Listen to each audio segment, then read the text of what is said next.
اب دیکھیں کہ رزق کو کہاں سے لے رہا ہے مولا. اس آیت کی تفسیر کیا ہے؟ فانظر الی طعامک، قرآن کی آیت ہے. انسان اپنے طعام کو دیکھے، اپنے کھانے کو دیکھے. مولا اپنے کھانے کو کیا دیکھے؟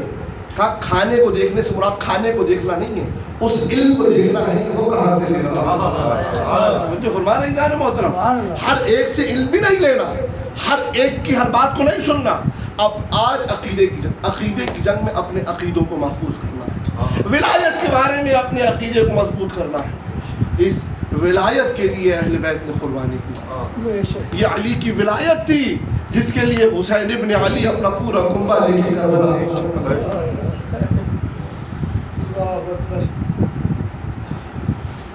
یہ اسی ولایت کے تحفظ کے لیے اور کوئی مقصد. یہ سب سے بڑا دین کا ستون ہے اور دین کا سب سے بڑا رکن ہے ولایت علی ابن ابی طالب. امام حسین کربلا نکلے پورے کنبے کو لے کے، یہاں تک کہ اپنے 6 مہینے کے اصغر کو لے کے نکلے، اپنی 4 سال کی سکینہ کو لے کے نکلے. یہ جو امام حسین اپنے پورے گھر والوں کو لے کے نکلے، یہ ولایت علی کے تحفظ سے لیے نکلے. وہ علی جو اول مظلوم ہے کائنات میں. اہل بیت میں سب سے پہلا مظلوم علی ابن ابی طالب کی ذات. علی ابن ابی طالب نے کہا مجھ پر اتنے ظلم ہوئے، 25 سال میرے حلق میں ہڈی، میری آنکھ میں کانٹا تھا. امیر المومنین نہج البلاغہ کے جملے. آئے ایک روز علی گھر پہ آئے، جیسے ہی بیوی فاطمہ کے سامنے آئے تو بی بی نے پوچھا اے علی میں نے سنا ہے لوگ آپ کو سلام نہیں کرتے ہیں. اٹھتے ہوئے کہنے لگے بی بی یہ مسئلہ نہیں ہے کہ بس مجھے سلام نہیں کرتے، بی بی میں سلام کرتا ہوں لوگ جواب ہی نہیں دیتے.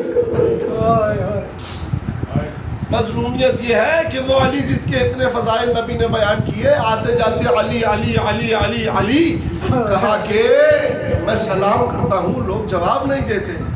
70,000 ممبروں سے اس علی پر سب و شتم کیا گیا. حسین جب کربلا میں زلجلہ سے زمین پر گرے نا تو کہیں سے تیر آ رہا تھا، کہیں سے تبر آ رہے تھے، کہیں سے نیزے آ رہے تھے. اتنے میں لعینوں نے چاروں طرف سے حسین ابن علی کو گھیر لیا.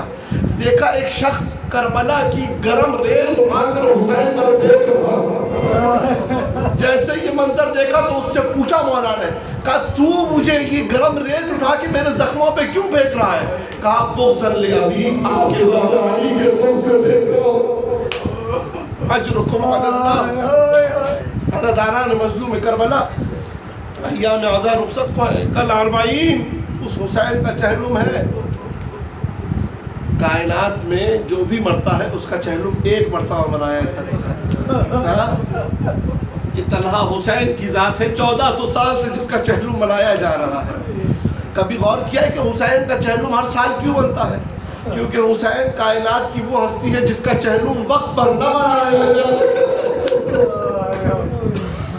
جس کا چہلم وقت پر نہ منایا جا سکا. 1 سال بعد جب یہ قافلہ زندان شام سے واپس آیا کربلا تو پھر اس حسین کا چہلم منا ہے.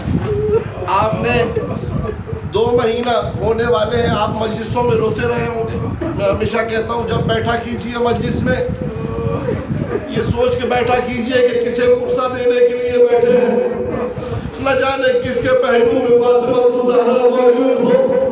آئے میرے حسین میں میرے بارے ہو سکے تو 2 آنسو دے دے حسین کے زخموں میں آرام کرنا. اجرکم علی اللہ. کبھی شرما کے مت رویا کیجئے. اپنے بچوں کو عادت ڈلوائیے کہ جب فرش عزا پہ بیٹھے بلند آواز سے روئیں. بلند آواز سے رونا چھٹے امام نے فرمایا تھا اللہم ارحم، اے خدا رحمت نازل کر. کس پر؟ کہ ان چیختی ہوئی آوازوں پر جو میرے حسین کی غم میں بلند ہوتی ہے. اگر رونا رہا ہے تو اپنے سیدھے بیمار مار دیا حسین کا ہدایت کی اجازت. ہاں جب ولادت ہوئی، بس 2 جملوں کی زحمت، آپ مصیبتیں سنتے آئے ہیں. جب ولادت ہوئی امام حسین کی، رسول اللہ رونے لگے. جیسے ہی روتے ہوئے دیکھا بی بی فاطمہ نے پوچھا بابا آپ رو کیوں رہے ہیں؟ کہا میرا یہ حسین کربلا میں 3 دن کا پیاسا مارا جائے گا. جیسے یہ جملہ سنا جناب زہرا نے روتے ہوئے کہا بابا کیا اس وقت آپ نہیں ہوں گے؟ کہا نہیں بیٹی میں نہیں ہوں گا. کہا میرا شوہر علی مرتضیٰ نہیں ہوگے؟ کہا نہیں علی مرتضیٰ نہیں ہوگے۔ کہا بابا کیا میں اس وقت نہیں ہوگی؟ کہا نہیں بیٹی فاطمہ تم بھی نہیں ہوگی۔ کہا کیا میرا لال حسن نہیں ہوگا؟ کہا نہیں حسن بھی نہیں ہوگا۔ تو کہنے لگی روتے ہوئے بابا پھر میرے حسین پہ روئے گا کون؟ جیسے یہ جملہ سنا رسول اللہ نے کہا بیٹی زہرا پریشان نہ ہونا، اللہ ایک ایسی قوم کو پیدا کرے گا جو تیرے حسین پہ روئیں گے، تیرے حسین کے بچوں پہ روئیں گے، تیرے حسین کی بہنوں پہ روئیں گے۔ اجرکم علی اللہ۔ جیسے یہ جملہ جناب زہرا نے سنا کہا بابا میں دروازے جنت پہ بیٹھ جاؤں گی، تب تک جنت میں قدم نہیں رکھوں گی جب تک میرے حسین پہ رونے والا عزادار جنت میں نہ چلا جاتا۔ بس عزادار نے مظلوم کربلا آپ کی آنکھیں نم ہوئی تو جملوں کی زحمت مسائل کی کل اربعین اس حسین کا چہلم ہے عزادار، اس حسین کا چہلم ہے عزادار۔ کون حسین؟ کربلا میں جب یہ کاروان کربلا سے روانہ ہوا اور شام پہنچا تو اس کاروان میں 46 بچے تھے، لیکن تاریخ میں لکھا ہے شام پہنچتے پہنچتے 46 بچے نہیں رہے۔ کربلا سے کوفہ، کوفہ سے شام، راستے میں آپ آج بھی جائیں گے 2600 کلومیٹر مختلف بچوں کی قبریں موجود ہیں عزادار۔ جب شام پہنچا تو شام میں 1 سال تک شامیوں نے دیکھا کہ ہمیں تو بتایا گیا تھا یہ باغی ہے، ہمیں تو بتایا گیا تھا یہ خارجی ہے۔ شامی عورتیں جو آپ سنتے ہیں تاریخ کے اندر کہ اپنی چھتوں پہ گرم پانی لیے بیٹھی تھی، آپ جو تاریخ میں پڑھتے ہیں کہ چھتوں پر کوئلے لیے بیٹھے تھے، یہ شامی عورتیں پتھر لیے بیٹھی تھی۔ یہ 50 سال تک اس علی کے خلاف پروپیگنڈا تھا، لیکن جب شامیوں کو پتہ چلا ہمیں بتایا گیا تھا یہ باغی ہے، یہ تو فاطمہ الزہرا کی اولاد تھی، یہ تو رسول اللہ کی نواسیہ ہے۔ شام میں کوہرام مچ گیا، شام میں کوہرام مچ گیا۔ کہا یہ بہت غلط ہوا، ہم نے آل رسول کو نہیں پہچانا، ہم نے آل علی کو نہیں پہچانا، ہم اسلام حامل نہیں کیا۔ جب یہ کوہرام مچنا شروع ہوا تو یزید نے اعلان کیا، کہا کہ قیدیوں کو آزاد کر دیا جائے۔ عزادارو چند جملوں کی زحمت ہے، آپ اپنی آواز گریہ کو بلند رکھنا، میں مسائل پڑھوں گا تھوڑے سے۔ کہا کہ قیدیوں کو آزاد کر دیا جائے۔ جیسے یہ خبر جناب زینب کو ملی، کہا بیٹا سجاد میری 3 شرطیں ہیں، یزید سے جا کے کہہ دو اگر یہ تینوں شرطیں پوری کی جائیں تو میں آزاد ہو کے مدینہ چلی جاؤں گی۔ یزید کے سامنے سید سجاد شرطیں لے کے گئے، کہا میری پھوپھی نے کہا 3 شرطیں ہیں، ان 3 شرطوں کو مان لو تو ہم آزاد ہو کے مدینہ چلے جائیں گے۔ کہا کیا شرطیں ہیں؟ کہا پہلے ہمارے تبرکات واپس کر دیے جائیں،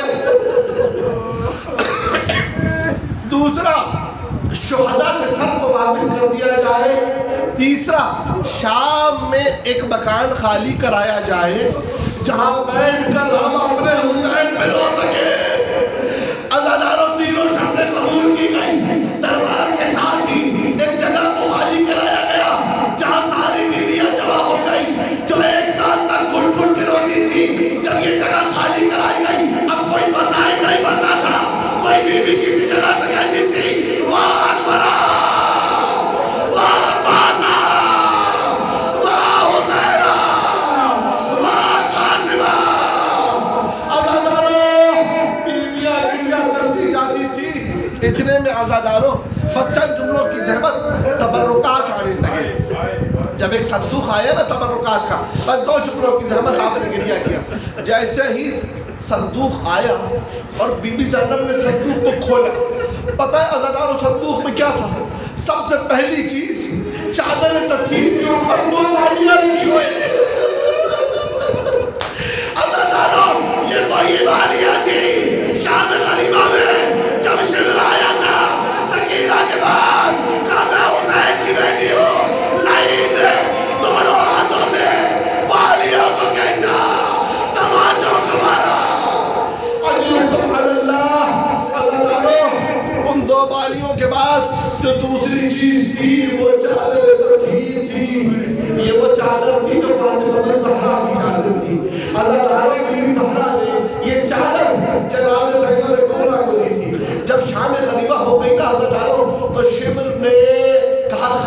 جلا دیا جائے. جب خیموں کو غارت کیا جانے لگا نا تو بی بی زینب ساری بیویوں کو ایک خیمے سے دوسرے خیمے، دوسرے خیمے سے تیسرے خیمے، تیسرے خیمے سے چوتھے خیمے جب لے کے جاتی رہی، سارے خیمے جل گئے. اب بیویاں ایک جگہ پر جمع تھی. اتنے میں عمر صاحب نے حکم دیا بیویوں کے سروں سے چادریں چھین لی جائے.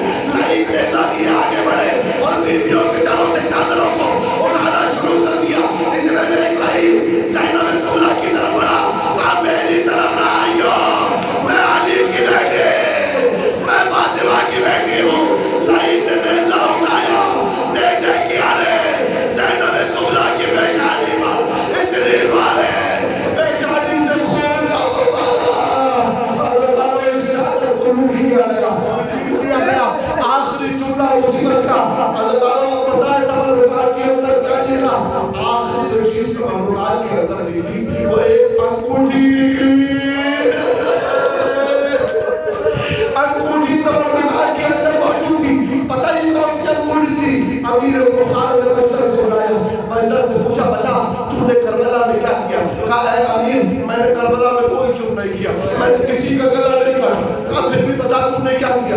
کہا اے امیر میں نے کسی کی سر سے چادر نہیں چھینی، میں نے کسی کا خیمہ نہیں جلایا. کہا پھر بھی بتا تم نے کیا کیا؟ کہا امیر مجھ سے چھوٹی سی غلطی ہو گئی تھی. کہا کیا غلطی ہوئی تھی؟